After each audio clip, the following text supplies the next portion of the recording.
English final mix. Fold the napkins up. Stop singing and fold the napkins up, okay, Mummy? Yeah, if you like them. Fetch me bread out of the counter. As long as my energy lasts, it's all right. I contrive fairly well to be in two places at once or two places at the right time. When I get tired, then of course I lose interest in both or find it difficult to do both properly. Why does he get his baby got?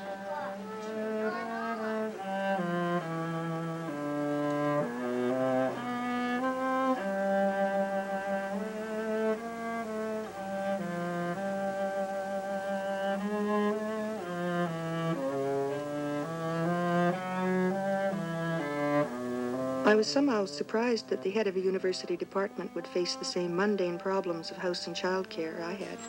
But just being able to afford a live-in housekeeper doesn't solve all those problems.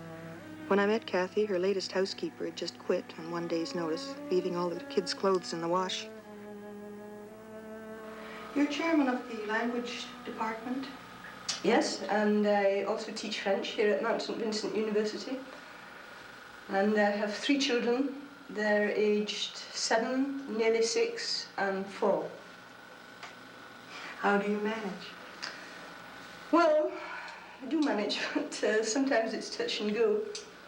We have a succession of live-in housekeepers when we can. And if we can't get one at the time, then we either manage between us. My husband also teaches. He teaches architecture at Tech. Or we have intermittent babysitters while we look for somebody else to come. But I'm never entirely at ease. I don't know any such thing as security in the question of childcare.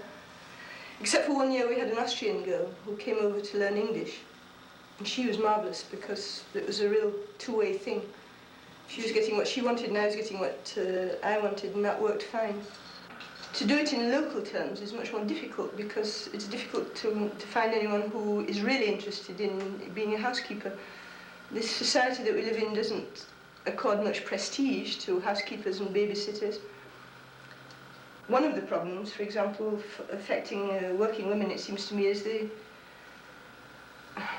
insecurity for the mother. There's obvious insecurity for the babysitter because they get no fringe benefits or anything. And no contract, but it also works that way for the mother, who never knows really from one week to another whether she's going to be able to keep the same person, or very few have that security. You mentioned the effect of this insecurity on your adult students. Oh, well, the insecurity is, I think, very marked in the adult students. On the whole, they tend to be among our very best and brightest people because they have experience as well as the previous schooling that's necessary to get into university. But they don't have enough leisure. The result is that I don't think that, although most of them do very well, they don't work as creatively, certainly, as they could.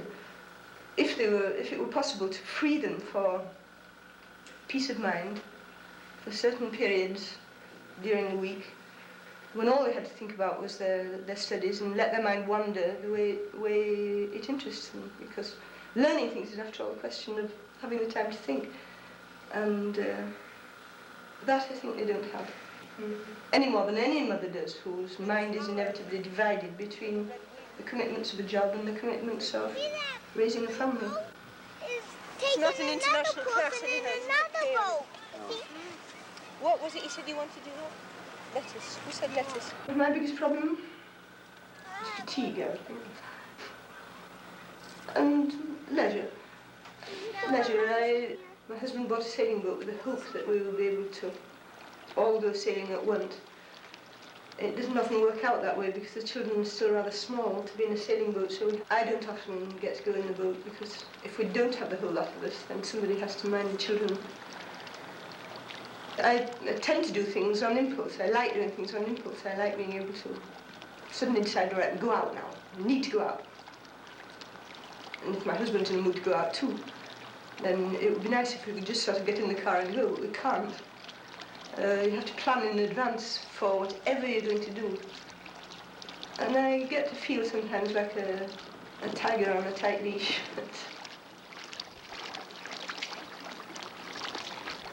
Why do you think there are so few daycare centres, or that they're so slow to come about?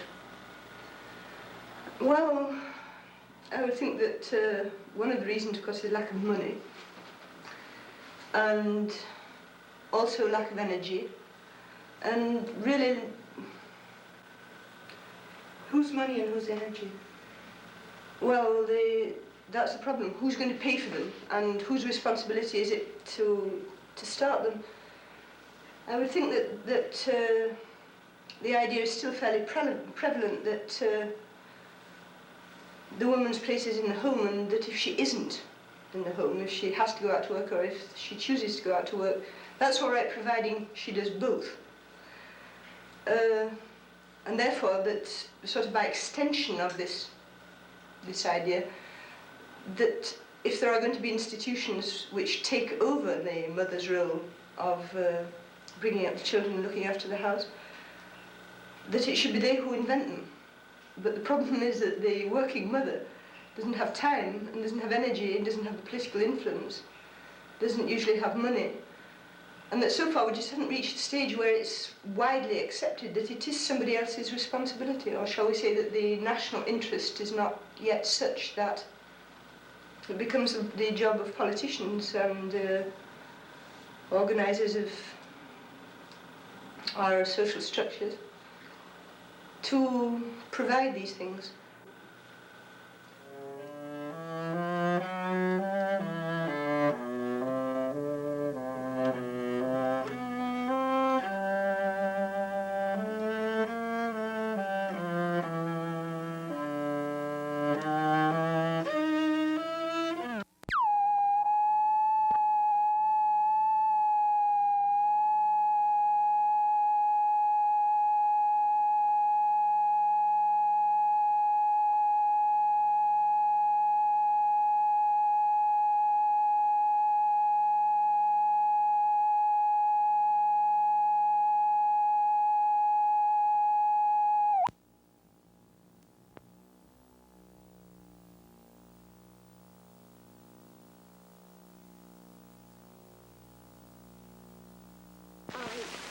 Working Mothers, film number 5 mix.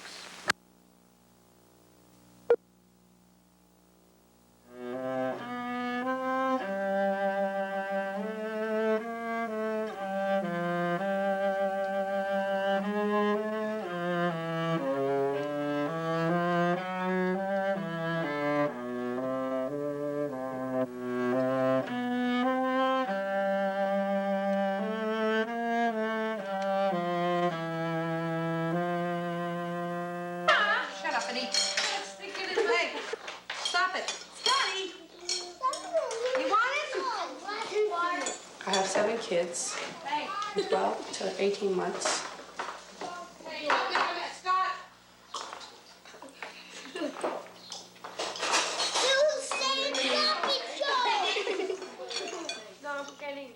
I'm in the house all the time, don't get out.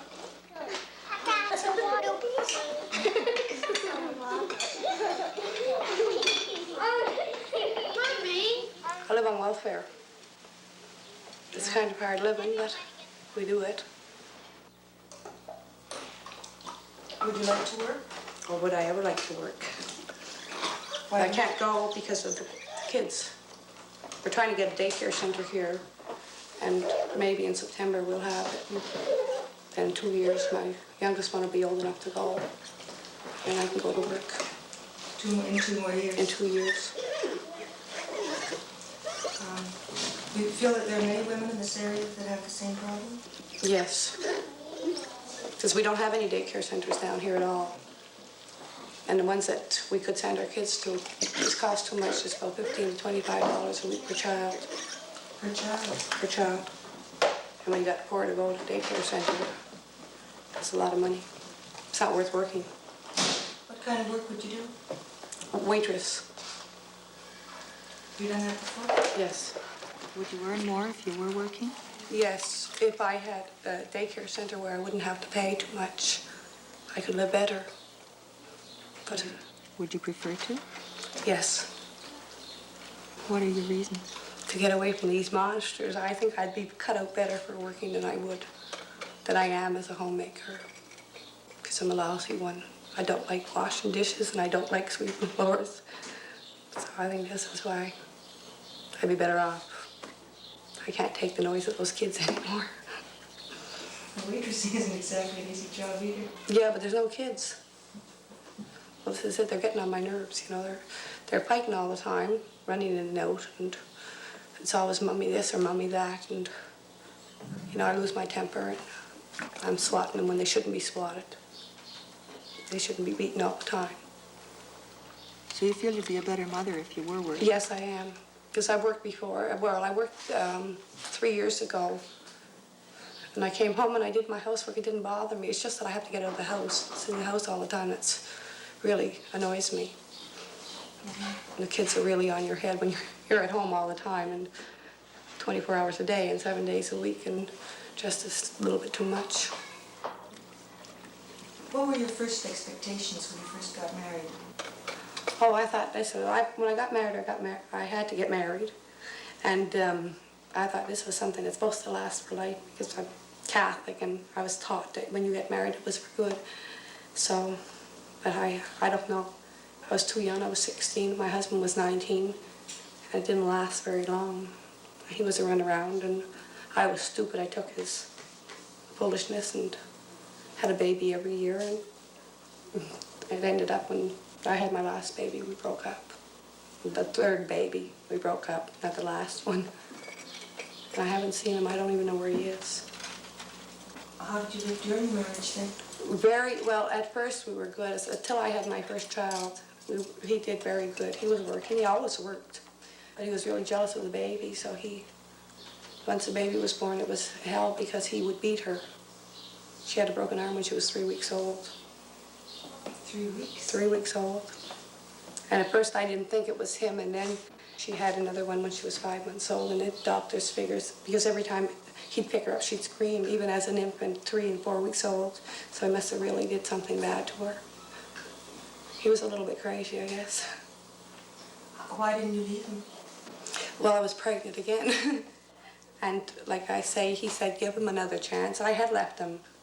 And he said, give me another chance. And I was like 17 years old, you know, you're foolish and you go back. So I went back and I gave him another chance. And then he started beating me. And I only stayed with him because he said I was really ignorant. He told me he was going to take the kids off me. And he would put them up for adoption. And I was terrified that he would take the kids, but I didn't want to lose my children. I didn't smarten up till a year later.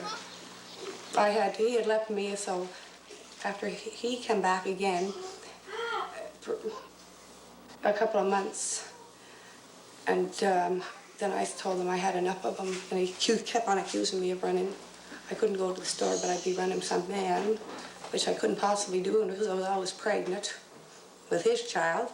And so I told him, I said, look, you've accused me for all these years, now I'm going to do it. So one night I went out and I did it. I came home and I told him exactly what I did, and I packed my bags and I walked out. Plan to have any more children?